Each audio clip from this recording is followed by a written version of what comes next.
میرے محترم بھائیوں اور بہنوں، قیامت کی نشانیوں میں سب سے ہولناک، سب سے خطرناک اور سب سے آزمائشی نشانی دجال کا خروج ہے۔ یہ ایسا فتنہ ہے جس سے تمام انبیاء نے اپنی امتوں کو ڈرایا۔ دجال ایک انسان ہوگا، مگر اس کے فتنے کی شدت اس قدر ہوگی کہ عقلیں حیران ہو جائیں گی۔ وہ لوگوں کو گمراہ کرنے آئے گا، جھوٹے دعوے کرے گا اور اپنی چالاکیوں سے سادہ لوگوں کو دھوکہ دے گا۔ اس کا فتنہ زمین کے ہر کونے تک پہنچے گا اور ہر دل کو آزما دے گا۔ دجال کا سب سے بڑا ہتھیار اس کا جھوٹ ہوگا۔ وہ لوگوں کو دکھائے گا کہ وہ بارش برسا رہا ہے، زمین کو اگا رہا۔ اس کا ظاہری حلیہ عجیب ہوگا۔ ایک آنکھ خراب ہوگی اور دوسرا چہرہ مکاری اور فریب سے بھرا ہوگا۔ لوگ اس کے کرشمات سے متاثر ہوں گے اور یہی اس کی سب سے بڑی چال ہوگی۔ وہ شیطانوں سے مدد لے کر انسانوں کو اپنی طرف مائل کرے گا۔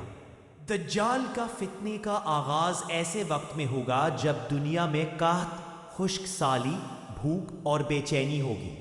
لوگ مایوس ہوں گے اور دجال اپنے جھوٹے دعووں کے ساتھ ان کی آس بنے گا۔ یہ وہ وقت ہوگا جب ایمان والوں کا اصل امتحان شروع ہوگا۔ جو صرف آنکھوں سے دیکھنے پر یقین رکھتے ہیں وہ دجال کے پیچھے لگ جائیں گے۔ وہ اپنے دل کے ایمان کو کھو دیں گے اور دنیاوی فائدے کی خاطر دین کو چھوڑ دیں گے۔ دجال کی چال یہ ہوگی کہ وہ جنت اور جہنم کی مانند چیزیں دکھائے گا، لیکن اصل میں اس کی جنت جہنم ہوگی اور اس کی جہنم جنت۔ وہ لوگوں کو دھوکہ دے کر ان کی آخرت چھین لے گا۔ لوگ اسے خدا سمجھنے لگیں گے کیونکہ وہ ایسے کام کرے گا جو عام انسان نہیں کر سکتا، لیکن حقیقت میں وہ اللہ کی طرف سے ایک بہت بڑی آزمائش ہوگا۔ وہ اللہ کی خدائی کا دعویٰ کرے گا اور یہی اس کا سب سے بڑا کفر ہوگا۔ جو لوگ علم اور دین سے دور ہوں گے وہ اس کے جال میں جلدی پھنس جائیں گے۔ اپنی ضروریات کے بدلے اپنے ایمان کا سودا کر بیٹھیں گے۔ ان کے دلوں میں دنیا کی محبت ہوگی اور وہ اس محبت میں ایمان کو قربان کر دیں گے۔ دجال کا فتنے کا سب سے بڑا نشانہ نوجوان ہوں گے۔ وہ ان کے ذہن کو قابو میں لے گا، انہیں خواب دکھائے گا اور ان سے ان کی اصل پہچان چھین لے گا۔ وہ انہیں گمراہی کے راستے پر لگا دے گا اور ان کے دل سے سچا نور مٹا دے گا۔ دجال ہر شہر میں جائے گا، ہر علاقے میں اپنا اثر پھیلائے گا سوائے مکہ اور مدینہ کے۔ وہاں فرشتے اس کو داخل نہیں ہونے دیں گے۔ وہ مکہ اور مدینہ کے دروازوں پر آ کر ناکام واپس لوٹے گا۔ مدینہ میں زلزلے ہوں گے اور کچھ منافق وہاں سے بھاگ کر دجال کے ساتھ مل جائیں گے۔ یہ اس بات کا ثبوت ہوگا کہ ظاہری ایمان کافی نہیں، دل کا ایمان ہی اصل ہے۔ ان زلزلوں کا مقصد ایمانداروں کو چھانٹنا ہوگا۔ ایمان والے خود کو چھپائیں گے، پہچان چھپائیں گے، اپنے عقیدے کو بچانے کے لیے سب کچھ قربان کرنے پر تیار ہوں گے۔ وہ پہاڑوں، غاروں اور تنہائی میں پناہ لیں گے تاکہ دجال کے شر سے بچ سکیں۔ دجال کا ایک مقصد ہوگا لوگوں کو اللہ سے ہٹا کر اپنے جھوٹے نظام کی طرف مائل کرنا۔ وہ دنیاوی راحت دے کر آخرت کا سودا کرے گا۔ وہ دولت، صحت اور طاقت کے جھوٹے وعدے دے گا۔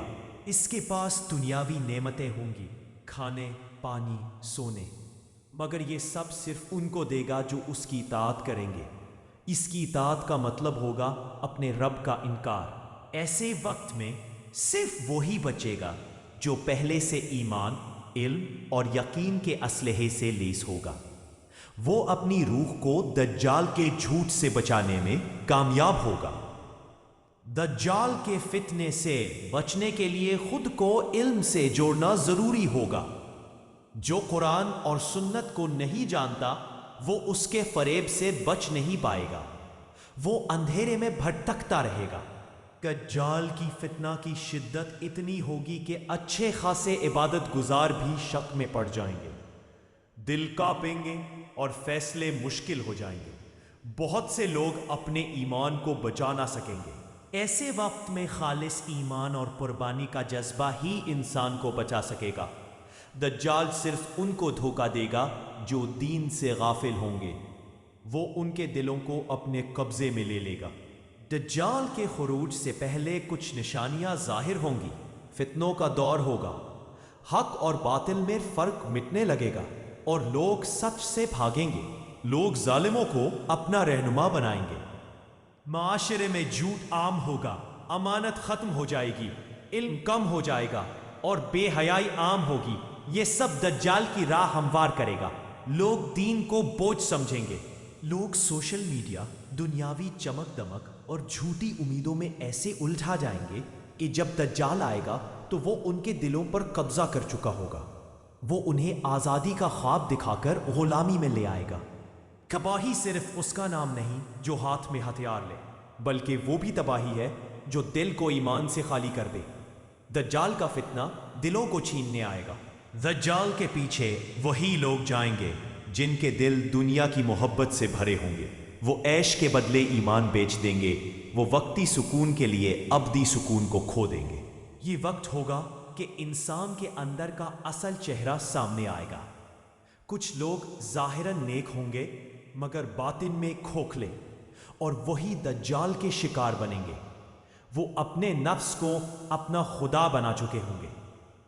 اس دور میں جو نوجوان اپنے ایمان پر جمع رہے گا وہ سب سے بڑا مجاہد ہوگا۔ وہ دجال کے سب سے بڑے ہتھیار کو رد کرے گا، دھوکہ۔ وہ سچائی کا علم بلند رکھے گا۔ دجال کو صرف ایک شخص قتل کرے گا، حضرت عیسیٰ علیہ السلام، جو آسمان سے نازل ہوں گے اور دجال کو فلسطین کے علاقے میں قتل کریں گے۔ وہ سچائی کی فتح کی علامت ہوں گے۔ یہ اللہ کی طرف سے اس بات کا اعلان ہوگا کہ جھوٹ ہمیشہ کے لیے ختم ہوا اور حق غالب آ گیا۔ زمین پر عدل اور انصاف کا دور شروع ہوگا۔ دجال کے قتل کے بعد دنیا میں امن آ جائے گا، لیکن جو لوگ ایمان کھو چکے ہوں گے وہ امن کا حصہ نہ بن سکیں گے۔ ان کے دل ہمیشہ کے لیے خالی رہ جائیں گے۔ ہمیں آج سے ہی دجال کے فتنے سے بچنے کی تیاری کرنی ہوگی۔ اپنے بچوں کو علم دینا ہوگا، خود علم حاصل کرنا ہوگا اور اللہ سے تعلق جوڑنا ہوگا۔ آج اگر ہم دین کو وقت نہیں دیں گے تو کل ہمارا ایمان وقت کے رحم و کرم پر ہوگا۔ ہمیں اللہ کے ساتھ اپنے رشتے کو مضبوط کرنا ہوگا۔ دجال کا فتنہ ہمیں صرف اس وقت نقصان پہنچا سکے گا جب ہم دنیا سے محبت میں اللہ کو بھول جائیں گے۔ ہمیں اپنے دل کو دنیا کی محبت سے پاک کرنا ہوگا۔ جو ہر دن اللہ کو یاد کرتا ہے، جو سچائی کے ساتھ جیتا ہے، وہ دجال کے فتنے سے محفوظ رہے گا۔ وہ اس آزمائش میں سرخرو ہوگا۔ یاد رکھو، دجال کا اصل ہتھیار ٹیکنالوجی، کرامات یا جادو نہیں، بلکہ انسان کی غفلت ہے۔ اس غفلت کو دور کرنا ہمارا اولین فرض ہے۔ ہمیں چاہیے کہ ہم اس فتنہ کے آنے سے پہلے اپنے دل کو مضبوط کریں، اپنی نیتوں کو خالص کریں اور اپنے بچوں کو حق کی پہچان سکھائیں۔ قیامت قریب ہے اور دجال کی آمد اس کی سب سے خوفناک نشانی ہے۔ اللہ ہمیں اس فتنے سے محفوظ رکھے، ہمارے دلوں کو ایمان سے بھر دے اور ہمیں ایمان پر موت عطا فرمائے۔ آمین۔